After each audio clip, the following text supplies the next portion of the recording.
Good afternoon, good morning, and welcome everyone to today's webinar with Olagoke titled Religiousness and Vaccine Hesitancy, Implications for Faith Leaders and Chaplains. I'm Andrew Andresco, Project Coordinator for Transforming Chaplaincy, and we are delighted you could all join us. I just want to take a moment at the top here to thank our good friends and co-sponsor for the event, the Chaplaincy Innovation Lab. You can learn more about the network at their website, chaplaincyinnovation.org. Just some brief housekeeping instructions from the top. You are listening in using your computer speaker system by default and are muted. You will have the opportunity to submit questions to our guests by typing your questions into the question pane on the dashboard on your monitor. And if you have any tech questions related to audio or visual, feel free to put those in the chat box. I can see those and address those. Feel free to send in any questions for the panelists anytime during the event, and we'll collect these and address them during a Q&A session that we're going to have at the end of the presentation. And with that, I'd like to introduce Dr. George Fachet, Executive Director of Transforming Chaplaincy. Hey, Andy, thanks so much. Great to be here. Just also want to remind people that you're recording this. And the recording will be posted in about 24 hours, along with the slides, so that if people want to share it with other colleagues or follow up with, look at it again, things like that, you'll be able to do that. Friends, it's my pleasure to introduce you to Jeannie Werpse. Jeannie is the Director of the Program on Ethics and a chaplain researcher at Northwestern Medicine, and she is the co-convener of the Chaplaincy Functions Research Network of Transforming Chaplaincy. And Jeannie's going to be a moderator. Jeannie, let me pass it over to you. Great. So just welcome everybody. So glad on this day of wild weather you can be with us. At least virtual platforms enable us to keep joining up and connecting. Really glad to be here. Could you move to the next slide, Andrew? So we're going to provide, George and I, a little background information to the incredible research that our main presenter today has done with her colleagues. And then we are blessed to have two respondents who I'll introduce shortly. And then subsequent to that, we'll have hopefully ample time for Q&A from the audience. Again, if you would like to submit questions along the way, we will be monitoring those and trying to compound them, collect them for our speakers to direct back to them. So please feel free to type in there. And then at the bottom, you'll also see information about joining the Transforming Chaplaincy Research Networks. We really are doing this today as part of that research network platform to encourage both research literacy, but also to promote research among chaplains and by chaplains. So thank you for that. So without further ado, could you move to the next slide, Andrew? So here are our speakers for today. Ayokunle, or Ayo, Olagoke is a doctoral candidate at the Division of Community Health Services at the School of Public Health at the University of Illinois in Chicago, otherwise known as UIC. Her research interest is centered around understanding and designing interventions to promote safe vaccination among underrepresented groups. She's a research fellow at the UIC School of Public Health, Collaboratory for Health Justice, and she is also a research scientist at the Veterans Administration Veterans Administration Hines here in the Chicago area. We're really pleased that you could join us today to showcase your research, both the article that I think many of you will have read by now, but also ongoing research in this same area. Our respondents for today, first we have Sunita Maiko, who is a PhD board-certified healthcare chaplain, former John Templeton Research Fellow through Transforming Chaplaincy. His clinical research investigates specifically the role of spirituality and religion on the emotional and spiritual well-being of metastatic cancer patients. Dr. Maiko served for many years as a Methodist pastor, and he currently serves as the Chief Mission Strategist for the North District of the Indiana United Methodist Church Conference. And then Mishka Smith, Reverend Mishka Smith, is a board certified chaplain. She is working at Rush University Medical Center as the emergency department chaplain. She is also an itinerant elder in the African Methodist Episcopal Church, serving on staff as an associate minister at Turner Memorial AMEC, located in the Bronzeville community, again here in Chicago. Next slide, please.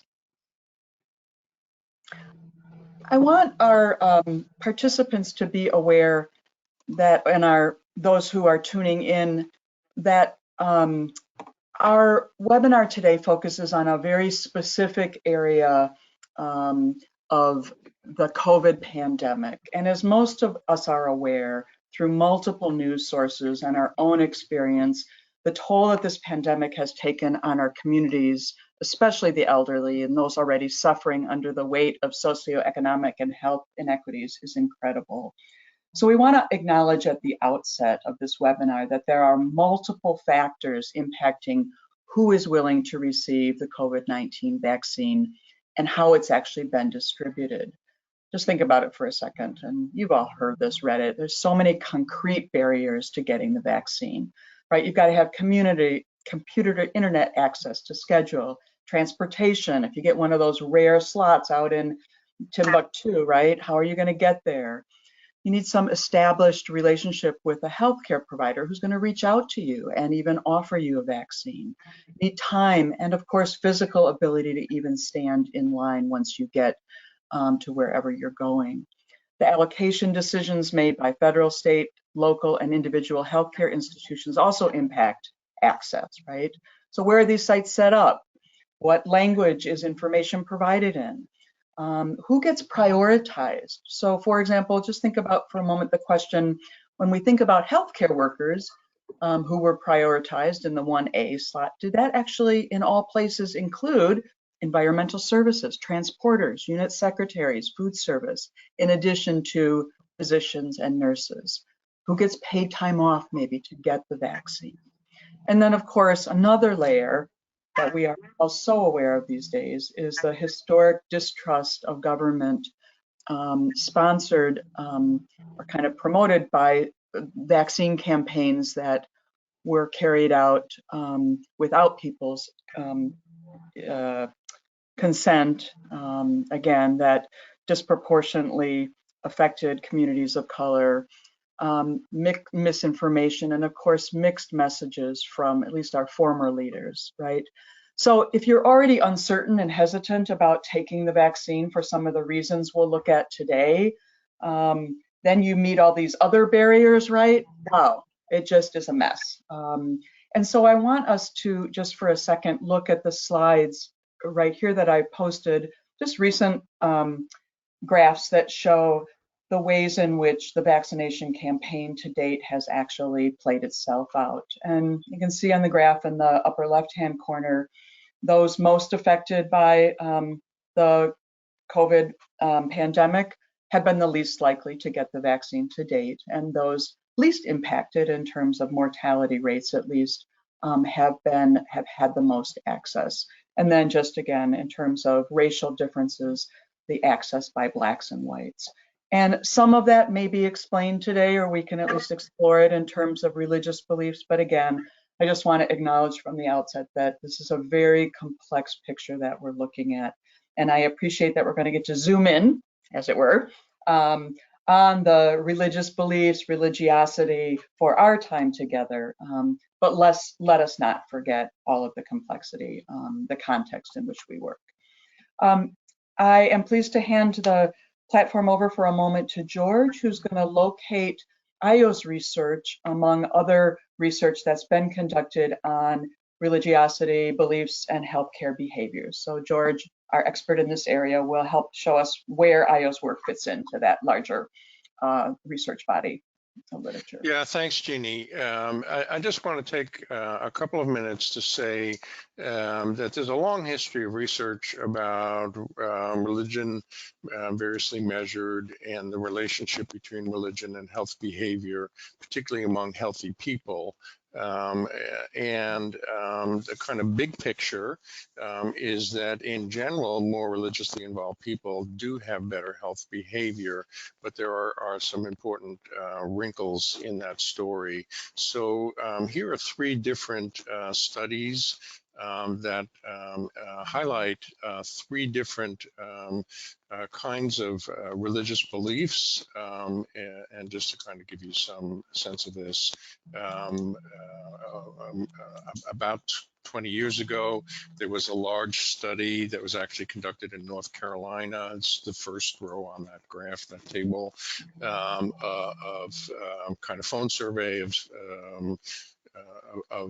people in North Carolina, asking them about various religious beliefs. And one of the questions was, you know, to what extent do you believe that the doctor is God's mechanic? Lovely phrase, right? And almost everybody, 80% of the people say, yeah, God acts through physicians to cure illness. There's another important body of research about role of religious involvement in preventive health behaviors. And our colleague here in Chicago, Maureen Benjamins, who's at the Sinai Urban Health Institute, did a number of large studies about various health behaviors, religious beliefs, and religious involvement. And one of them was a large study of people actually that were Presbyterian church members, and asked them about beliefs, and asked them about religious activities, and then asked them about preventive health behavior. And in that study, they found that if people were members of churches where there were more health activities occurring, there were sermons, there were classes where the importance of religion and health were being discussed, they were significantly more likely to have had an annual flu shot, as well as significantly more likely to have had cholesterol screening. And that's part of a pattern of other studies that people, not just Presbyterians, but people religiously involved, are more likely to have cancer screening and things like that. The last row takes a very different approach to this, and focuses on something called God, Locus of Health Control. When we turn things over to Ayo, she's going to tell us about the measure of health control that they used in their study. The locus of health control is an important predictor of health behavior. If I think my behavior is actually going to influence my health, I'm more likely to be involved in that behavior. If I think that some other force is going to shape my health, it's going to be luck, or it's going to be something else, I may be less likely to be involved in certain health behaviors. And there is a measure called the God Locus of Health Control, and you see the item there. For example, there's about 6 or 7 or 8 items in the measure, but one of them is this item here: whatever happens to my health is God's will. And I was involved in a study with some colleagues from the University of Chicago and some other medical centers here, of patients who were newly diagnosed with colon cancer.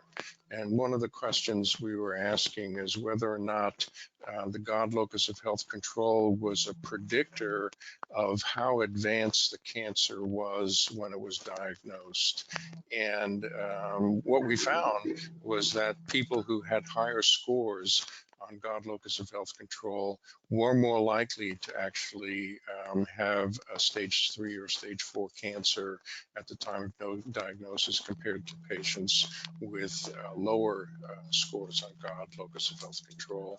One of the ways we interpreted that was that patients who had higher scores on the God Locus of Health Control, when they began to have symptoms that indicated there may be something wrong with the colon, that they may have spent more time praying about that before they made an appointment with their physician, whereas people who had lower scores on God Locus of Health Control may have prayed about it and made the appointment with the physician at the same time. There's a robust body of research about religion and health behavior, and Ayo and her colleagues are contributing to that, and I'm really eager to hear more about that, and I'm going to turn it over to you, Ayo. Next slide, please, Andrew. And Ayo, the floor is yours. Hi, thank you very much. Thanks to everyone for prioritizing the time to be here. I know the weather is really harsh, and this is probably a time where many people just want to stay and just do nothing. So thank you for being here. Like it's been said, I'll be speaking about religiousness and vaccine hesitancy and the implication of this for faith leaders and even chaplain. And I'll be helping us to also see the roles that faith leaders play in vaccination. Next slide, please. And my co-investigators on this project, we have Dr. Ashley Hughes, Dr. Olagoke, and Dr. Yamile Molina. They all made significant contribution, bringing different lenses, both from their cultural background and also their professional background into this work as well. Next slide, please. So vaccine hesitancy is a global threat. It's not just something that is limited to the US. It's something that happens all over the world. Basically, it's defined as the refusal or the reluctance to vaccinate oneself, despite the fact that the vaccine is available. And we see this a lot, not just in the era of COVID-19, even before COVID, we've seen lots of this happening. But I think one of the things that makes the US situation very particular is that the US is made up of people from all over the world. So the US is a diverse population.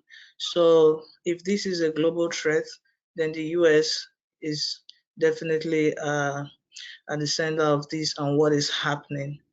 And vaccine hesitancy has been identified even by WHO, the World Health Organization, as one of the top 10 threats of global health, even before the pandemic. That was in 2019. So we've seen different reasons, different factors why people say they do not want the vaccine or they don't want to take vaccines. But specifically, I will speak to religion for now. Religion has been cited as the third global driver of vaccine hesitancy, the number one being safety concern. Safety concern has always been number one. And number two has always been the issue of accessibility, which includes physical accessibility or even cost of vaccines. But then religion is a big deal. Is for it to be the third global driver, I mean, it shows that it's something that we just can't look away. And many times we've seen an intersection of religion and culture, working together. So religion has been identified as by some people as a socio-cultural issue that affect vaccine hesitancy.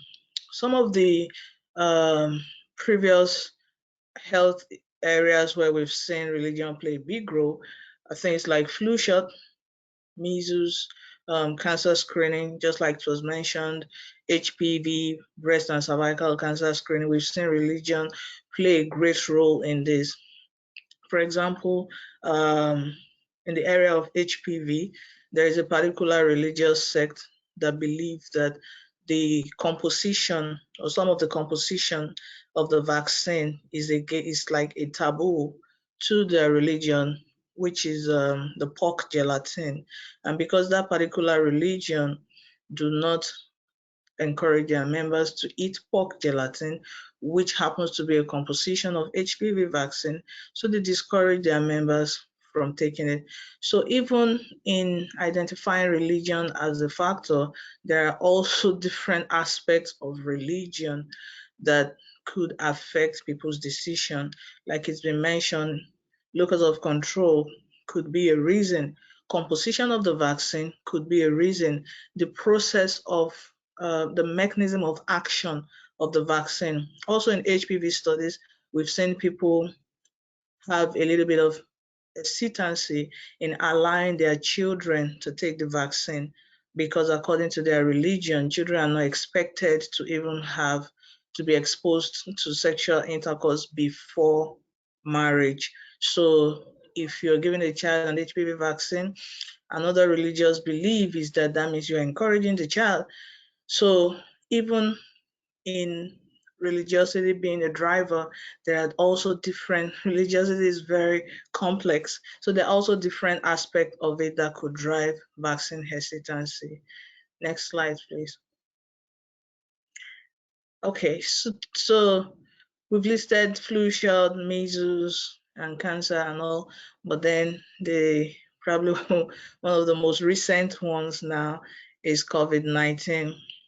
And even though COVID-19 is something that we are still striving to understand better and understand deeper, and the vaccine is still not available to everybody yet, still we are already seeing hesitancy. We're already having people report hesitancy.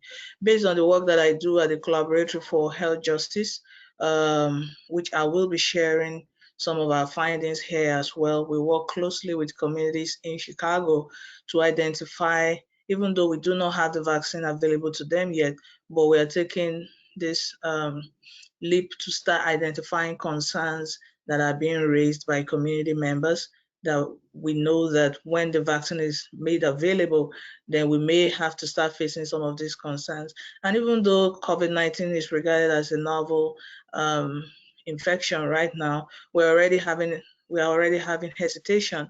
I mean, there are people who don't know anybody who has gotten the vaccine. So it's not as though I have a friend who had a bad experience, but there are lots of barriers coming up already. So I'll be speaking more to COVID-19 this afternoon. Next slide, please. So here are some of the reasons for COVID-19 vaccine hesitancy. Just a little bit of clarification. We had the first stage of data collection in March, where we examined COVID-19 vaccine hesitancy, and that was what we published. But then we have built on that and conducted deeper series of data analysis, and also a recent data has been collected in October. So I'll be sharing a bit of both the published paper and also our most recent findings on COVID-19 vaccine hesitancy, which I think will be interesting for us to see, and also relevant to the work that we are doing. So we asked questions about reasons for the hesitancy, and we specifically asked about religious reasons. And these were some of the reasons that we found both from our review and direct questioning. First of all is the external health locus of control, which is simply trust in God or faith for divine healing. And divine healing here is understood as getting cured of a particular disease without medical intervention. So it's more like God directly making you to just get well, maybe through prayers, through scriptural readings, or through some other religious rituals that may be conducted. So this external health locus of control was very strong among people who also reported that they were very religious. They also reported this aloofness, where you just believe that no matter what I do, if I will fall sick, I will fall sick, and God is the one who controls whether I fall sick or I get healed.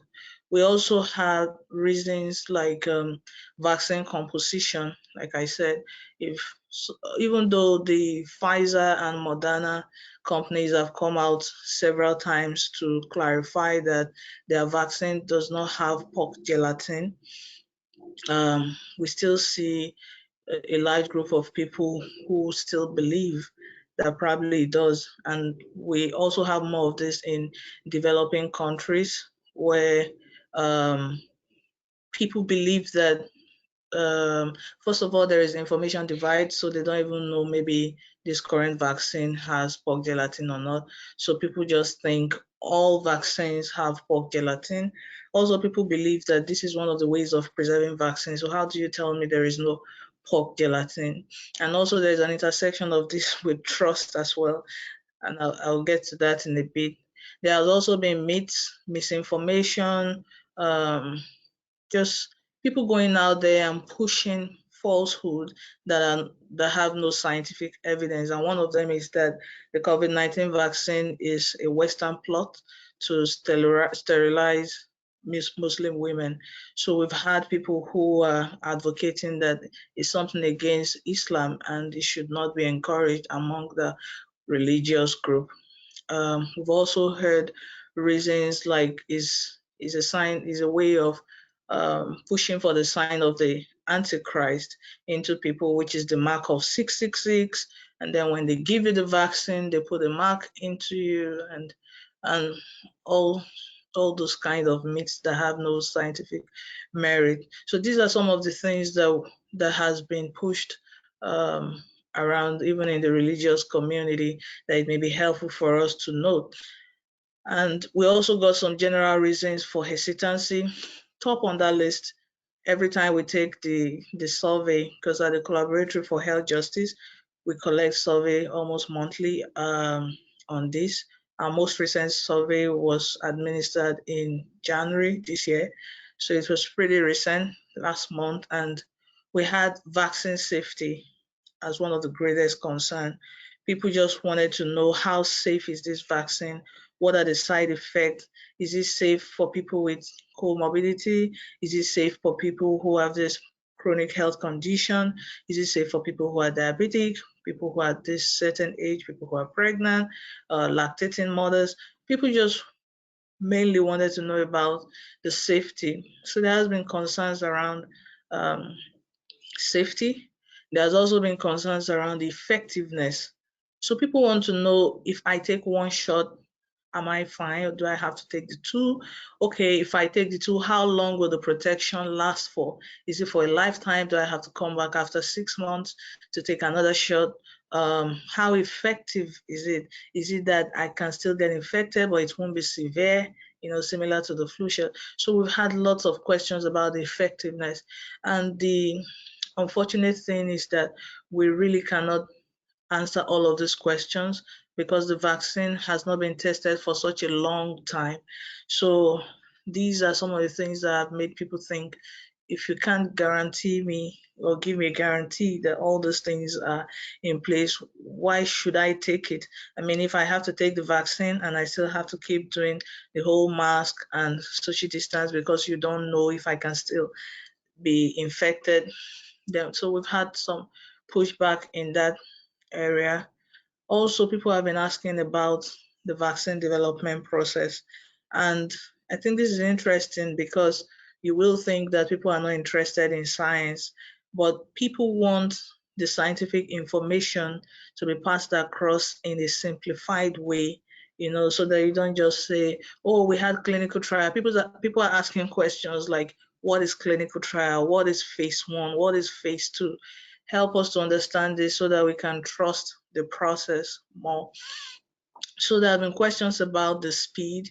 Why was it developed so fast? What's the difference between mRNA and DNA?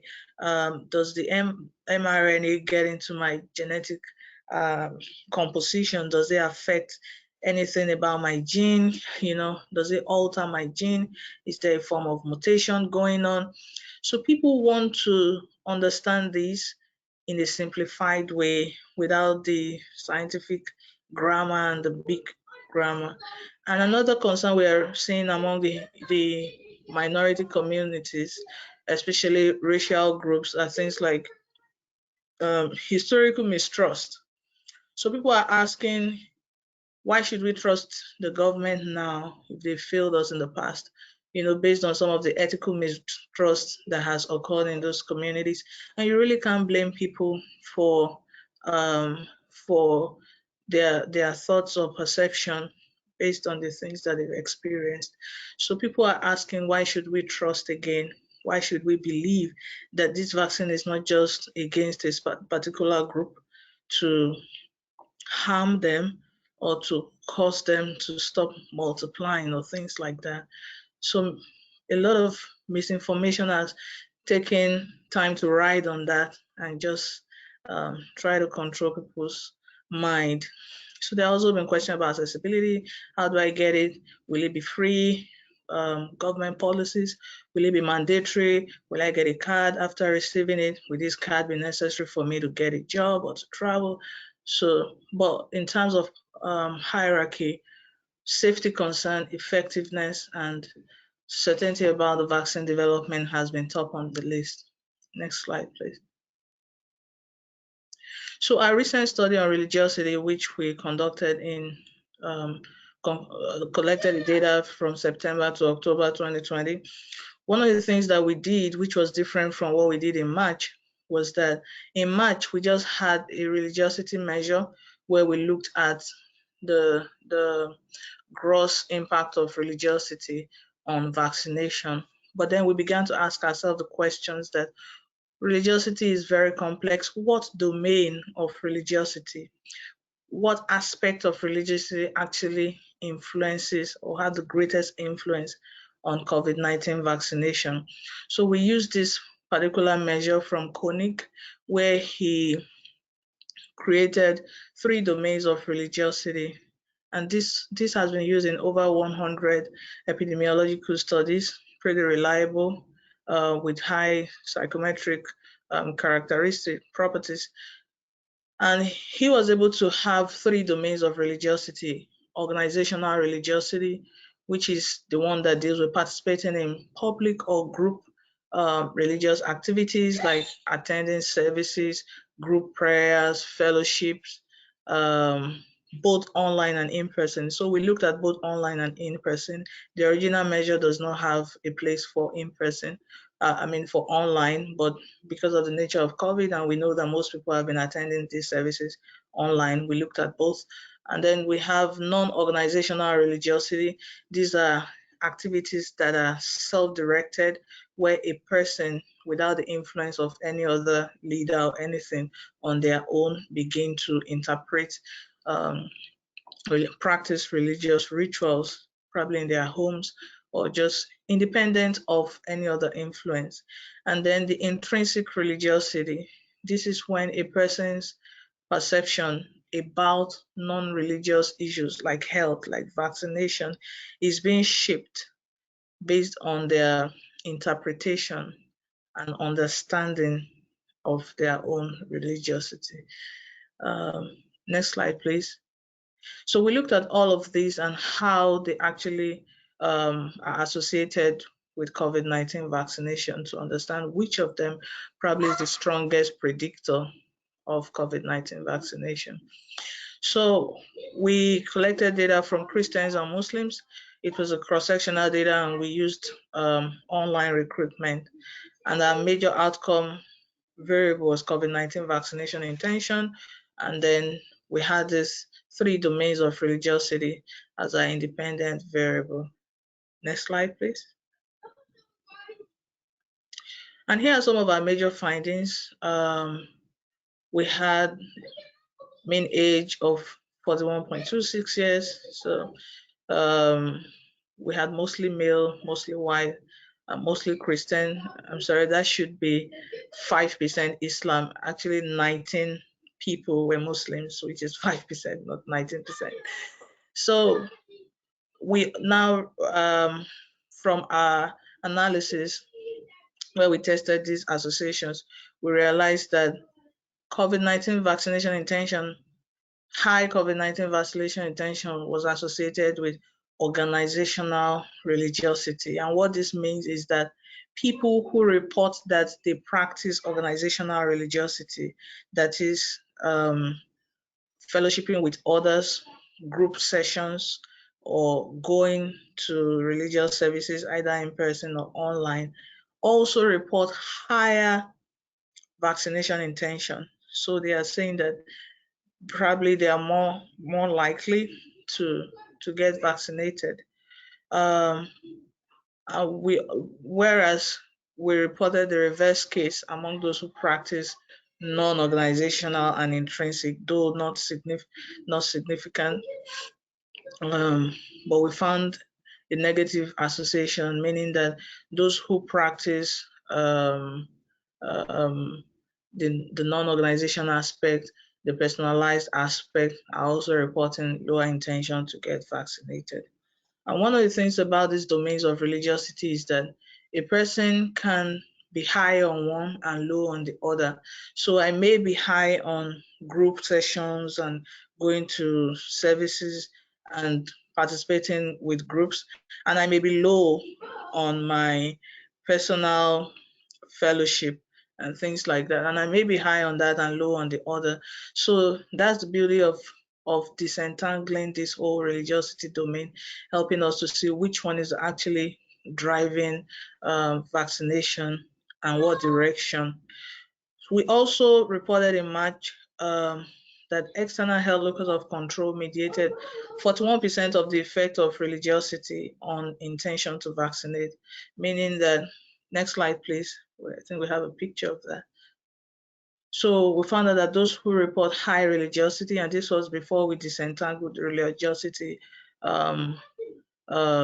measure, we realized that those who have high religiosity are also reporting high external health locus of control. And those who have high external locus of control are reporting lower COVID-19 vaccine intention. And I think a big lesson that we can take from this is that, or the big question is, how do we help people to understand that they have a personal responsibility towards their health? How do we help people to understand, and not just understand using scientific means now, but how do we help them understand, even through the religious lens? Are there scriptures, are there religious scriptures that help to emphasize that you can take control of your health? Are there religious practices that help to emphasize some of these things? Next slide, please. Now, to our recent finding, where we found out that organizational religiosity is having a positive influence, or maybe having a positive influence on COVID-19, but at least we know it has a positive association with it. And I think this was mentioned earlier, that people who practice in groups, people who go or attend physical structures, physical religious structures, are reporting higher preventive service uptake. So from our literature review, we realized that this could happen through two major ways. First of all, through local faith leaders and resources. By local faith leaders, we mean maybe the imam, the pastor, the priest, and local faith resources like religious venue. In practical sense, this will mean that if I'm frequent and I attend religious services very often, I will most likely be exposed to my leader, meaning that I have the opportunity to listen to my leader, to listen to their thoughts, to listen to what they think. And if my leader is a pro-vaccine person, then he or she may be able to influence my thought in that regard. So if they can influence my thought in that regard, then it can begin to shape my perception about COVID-19 vaccination. So we identify the role of local faith health leaders and resources. Sometimes the faith leader may not do it directly, but they may offer resources. Maybe they offer the venue to be used for teaching or education, health education, or other things like that. The other thing that can be in this mediating pathway is personalized beliefs. So I may have a personalized belief which could stand in this particular pathway. I'm sorry that my 6-year-old boy, he keeps screaming and doing some things. So personalized beliefs, things like locus health of control, hearing God's voice, personal scripture interpretation. We do not know the direction that this will go. The literature has not been clear about this. So which means that if I probably practice NORG, which is the non-organizational religiosity, where I study scriptures on my own without the influence of anybody. I will develop personalized beliefs, meaning that I will come up with my own personal interpretation of some of these scriptures. And these beliefs could be things like, I have to hear God before I can decide to go get the vaccine, hearing God, or I have to have this locus held of control. I may develop any form of personalized belief. This has no boundary, that even my religious leader may not support, but it's coming out of my own personal belief, and this can influence my vaccination decision. Next slide, please. So the next question will be, what are the interventions we can do? What can we do to help mitigate some of this hesitancy? Studies have shown that there are 4 major levels of interventions that have happened in the religious settings. And of level 1 is religious centers being used for recruitment, but intervention is secular. So there have been people who say, oh, we did a faith-based intervention, and what they basically did was to recruit from religious centers and then go conduct an intervention that is secular. The other one is secular interventions are delivered at religious venue, but by healthcare professionals.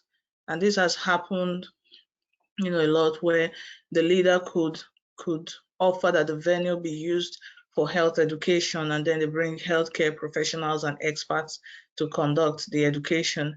The third one is secular interventions are held at religious centers, but by lay individuals.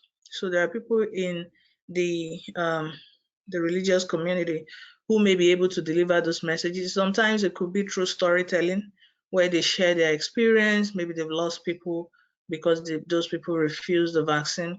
So, but it's happening within the center by lay individuals. People from that same religious community are the ones teaching or explaining to the other people. And the level 4 is when spiritually framed content and messages are used within and outside of religious centers. The beauty of this is that this has no boundaries. So I've seen studies that use things like text messaging to encourage people to get vaccinated. Text messaging from using scriptural inscriptions, and creating it as a text message. Maybe people get the text message for 7 days, and then they're able to send it, to people who do not even attend that particular religious center. So this has been shown to be one of the least practiced one, but also effective.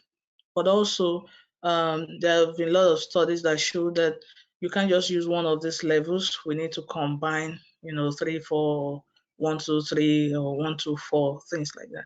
Next slide, please. So our current intervention on HPV vaccination, we used level 4 intervention. And what we did was we basically attacked external health locus of control, but now in the context of HPV. And I thought sharing this might be helpful in, doing something for COVID-19 and intervention. We haven't launched any intervention, any faith-based intervention for COVID-19 yet, but we've done this for HPV, where we use the story of Noah and the Ark to encourage religious parents to take the vaccine for their children. And the reason we use this story among Christians and Muslims is because the story is present in both the Quran and the Bible. And what we are trying to say is that Noah was warned that there is going to be danger. And because of that, he did something about the warning.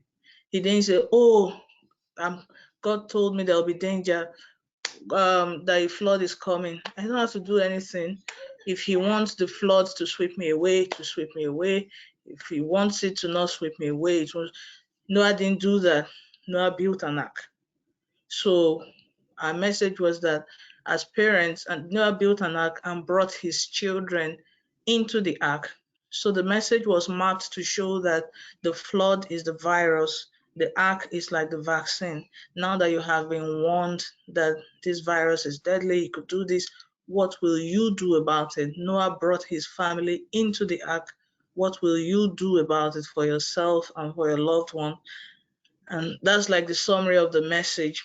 And we compare this to the existing CDC vaccine information statement on HPV. And what we are finding is that people who received, so it was a randomized control trial, people who received the scripture embedded HPV vaccination message, that's the message about Noah and the ark, are 2.5 times more reporting, more likely to receive the vaccine for their children, meaning that probably they are more persuaded that the vaccine will work. Another interesting findings we saw from that study is that men feel that they are more associated. So men are reporting that they are more likely to take their children for vaccination because they feel associated with Noah. So because Noah was used as the major character, as someone who took the responsibility for his family, a lot of men who are in our study, we have more of them reporting that they identify with Noah as a character and they would like to take their children for HPV vaccination. So these are some of the interventions that can be used. Next slide, please. So here's just a major takeaway and some of the lessons learned and recommendations from all the studies we've had. I think one key thing is that religion is a strong driver of vaccination. We can't ignore it. We can't just take it as one of those things. It's a standalone. It should be a standalone driver of vaccination and hesitancy. And religiosity may influence vaccination through religious leaders and resources or personal beliefs. Also, this is very key, the third point of the roles of religious leaders in increasing COVID-19 vaccination. One of the things that we are proposing is that it would be helpful if religious leaders conduct an assessment of specific reasons for vaccine hesitancy among their members. Like we said, religion is very multifaceted and complex, so there is need to identify specific reason that will determine the specific type of intervention to create. For example, the Noah story might not work if the reason is composition. I mean, if the dominant reason is that there is an ingredient in the vaccine that is against our religion, the Noah story might not be, a good fit for that type of reason. So it would be good to identify specific reason for hesitancy. Also, religious leaders are trusted sources, and it will be helpful if they seek valid information because you don't want to lose the trust that you have with your members. If you get information that is incorrect and then you share that with your members and they find out that that's wrong or things like that, then there could be, mistrust happening, and that should not be. The other one is to be transparent about what we know and what we don't know. There are several things we know about the vaccine, but there are also much more things that we don't know. So being that transparent leader, bringing that dimension of transparent communication will be helpful. Also communicating accurate information, taking time to debunk misinformation, and this might involve collaborating with scientists, who are experts in this field and allowing them to correct some of the misinformation that is out there. Then providing support for vaccination. There's lots of support that is needed in the community. Religious houses could give transportation. If they have buses or cars, they can help people, move to the vaccination site. They can even volunteer to work at the pods if that is possible.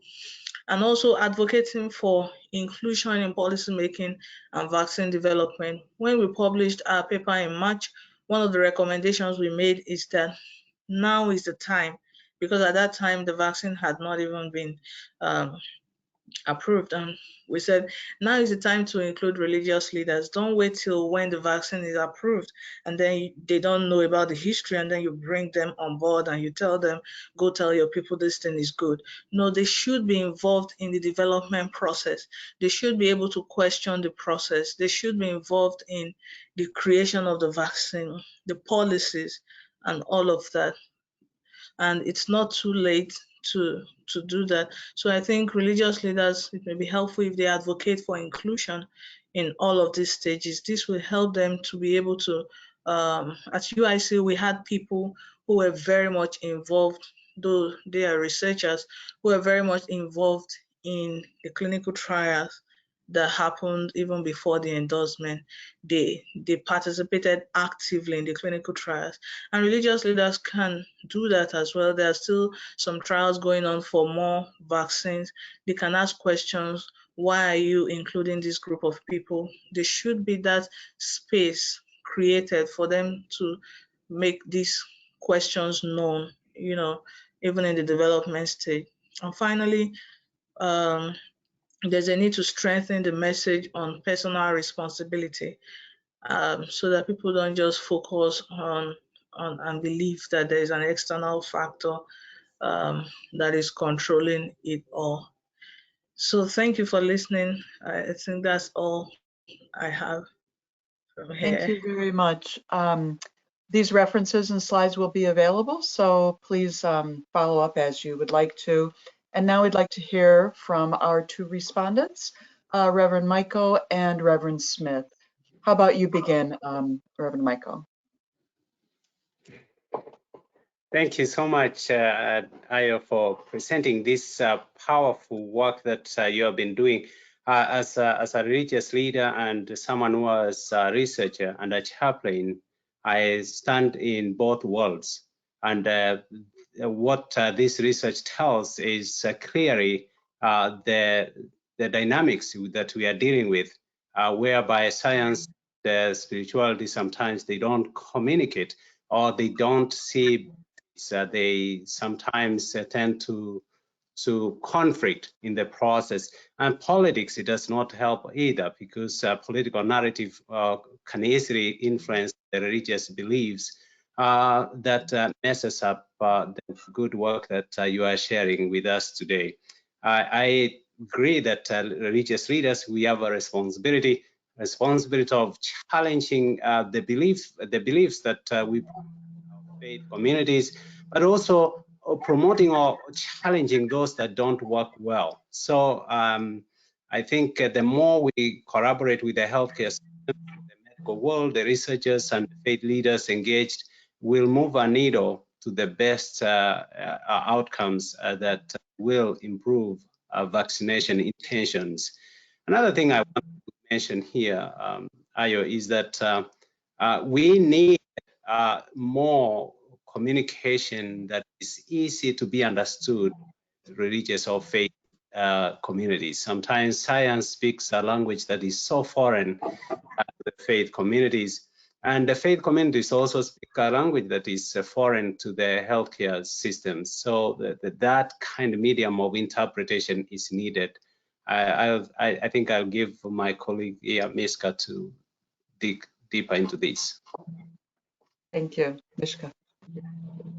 Yes, thank you, Ayo, for, again, as Mikhail said, a very informative and timely discussion and conversation about the intersectionality of science and faith, right? And so I want to say, as a chaplain, I want to use specific language when I encounter someone. I want to acknowledge the legitimacy of their distrust for the faith institution. I don't want to disregard that. I think that opens up the door for more substantive conversation to lay that foundational understanding that I can appreciate where you are right now. I can appreciate where you are landing in your trust in a system that has not maybe in the past served you well, but now let's move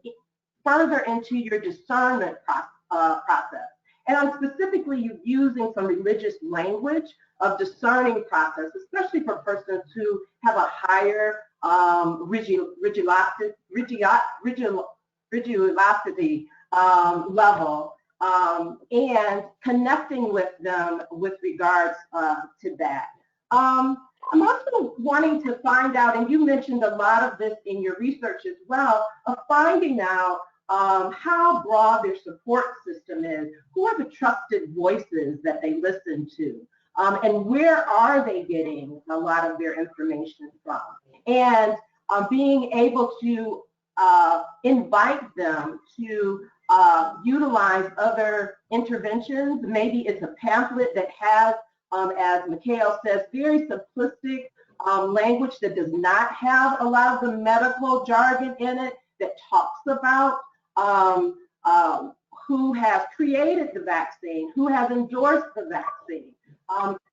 Lifting up those persons who are in the medical profession, who are African Americans who have signed off and written letters of endorsement for this vaccine, like the National Association of Black Nurses or the 60 Black physicians who crafted a letter saying their support, or also conducted their own FDA surveillance or surveying of the legitimacy of the vaccine, not locally, but also globally. Who are those voices that persons are listening to, and tapping into that and journeying with people through their process of understanding. I think understanding that maybe on that particular day when you encounter someone as a chaplain, that they may not move anywhere on that day. But if you're invited to come back and circle around, maybe the next day, their understanding, their acceptance, their receiving of information might be different. And so I guess in that I'm saying that we don't have it just be a one-shot deal. It has to be constant, fluid conversation, that the messaging is consistent and that the interaction is ongoing. It's not just a one stop and drop. It's continual with all of those myriad of interventions that you provided in your research, Ada. Thank you. Ayo, do you have anything you'd like to add to their responses? Yeah, I think that's really true, and I think that's a place of conducting more assessment to understand, the peculiarity of your own group. Recently, we had a survey where grandparents are reporting that they are most likely to trust their grandchildren, and who would have thought that they could be trusted messengers, in things like this. So tailored assessment is truly helpful. Yeah. What's interesting is that Reverend Michael and Reverend Smith are both located in two of those communities or two of those arms of religiosity, right, or domains. So Reverend Smith, you're more likely as a healthcare chaplain to be meeting some of those people who are not affiliated, who do not have the benefit of the religious leaders, right? Whereas Reverend Michael, Dr. Michael, you're again heading up this whole congregation, right? Many congregations, many clergy under you. So could, again, maybe from a more top-down kind of position, disseminate some of these efforts that Ayo has identified seem to be working. Incredible opportunities. No, Jean, your comment is powerful, that we have even religious leaders who are interested in passing the right information to their congregations, but there needs to be a conduit through the science world, or now that message is disseminated to faith leaders. But I think also if many people are biased towards healthcare system, they know that's a place you go when you are sick, when you have no options, you go to the hospital, you don't go there for vacation, and going even for vaccination, people have that bias. It's better to bring it outside the hospital. And I agree with the presenter that faith communities, buildings need to be utilized for vaccination if only there's a clear process established for that to happen. Yeah, although I am reminded of what Ayo suggested. I've heard this from other pastors, especially those who are not in hierarchical structures like AME or United Methodist Church, right? That those pastors are independent, their trust is everything. And so they're a little bit nervous, I've heard, to leverage that trust. And as you said, Ayo, until they've got the right information it's proven itself, right? And people aren't dying, they're not getting long-term effects, they may not want to leverage that authority. So I know we're kind of trying to overcome the vaccine hesitancy here today, right? We think it's a good idea that people get vaccinated, and yet we may meet some resistance in some even faith communities for that. Yeah. We are unfortunately almost at the end of our time, believe it or not. I don't know where it went. I will ask anyone who has questions to please type them in the chat box, and maybe our respondents and our leaders, our main speaker today, will be able to either respond briefly to those or potentially respond later. Would you guys be open to doing that? Certainly we can make this video recording available, as well as the email addresses of at least our main researcher, if you're wanting to communicate with her about her research. That's available publicly through her article as well. George?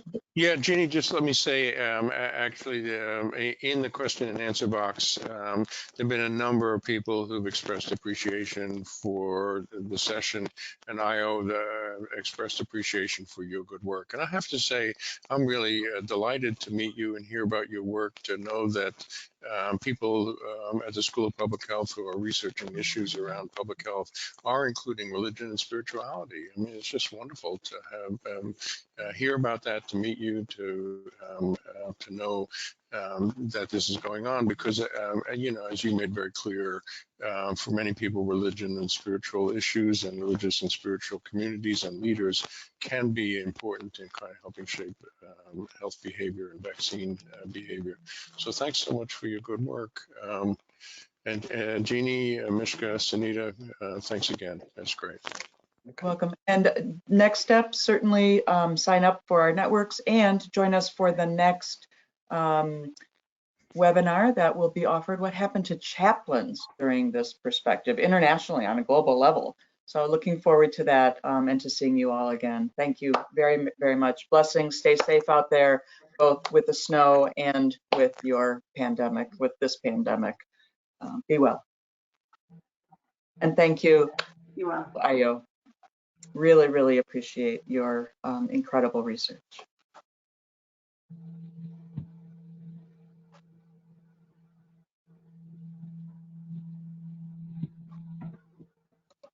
Thanks, Jeannie. Great job.